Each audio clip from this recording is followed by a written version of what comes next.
Il y a 3 ans et demi, en juillet 2020, un gigantesque incendie ravageait la forêt du Pignada, c'est à Anglet.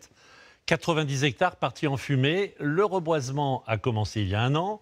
Il vient d'entrer dans sa deuxième phase et vous allez voir que le premier bilan est très positif. En tout cas, de quoi tirer des leçons pour l'avenir dans les Pyrénées-Atlantiques. Hortense Villatte et Ève Castin. Le travail est gigantesque. 15 000 plants à mettre en terre en 3 semaines. Alors là, Abdel, là ici on va pouvoir mettre un boulot. Pour que ces arbres de quelques dizaines de centimètres aujourd'hui prennent tranquillement racine d'ici le début du printemps et atteignent un jour plusieurs mètres de haut. L'entreprise de Benjamin Lefranc est spécialisée dans la gestion forestière. C'est lui qui est en charge du reboisement de la forêt du Pignada.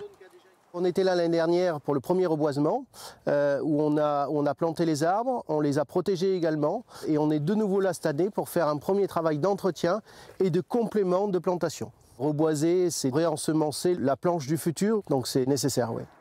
Nécessaire, car fin juillet 2020, suite à un incendie criminel, un tiers des 275 hectares de cette forêt urbaine sont partis en fumée. Une catastrophe écologique doublée d'un traumatisme pour les habitants. Alors, 3 ans plus tard, voir cet espace naturel protégé repartir est un soulagement pour les promeneurs. Ça fait plaisir et ça fait chaud au cœur, quoi. Ça faisait un choc quand tout a brûlé. Les vieux, les jeunes, les enfants, tout le monde profite de ce coin-là. Je vois des ouvriers un peu partout qui replantent. Ça y est, ça repart là, je crois. Effectivement, il y a un an, 2 itinéraires de plantation ont été choisis. Certains arbres ont été plantés sur des zones préalablement broyées. Là, c'est une méthode, on va dire, assez classique qu'on emploie dans tout style de plantation habituel. D'autres à des endroits où rien n'a été nettoyé. On a voulu un maximum préserver l'ambiance forestière, un petit quelque chose de visuel en fait, pour les gens qui passent sur les pistes. Selon cette experte, dans les 2 cas, le bilan est positif.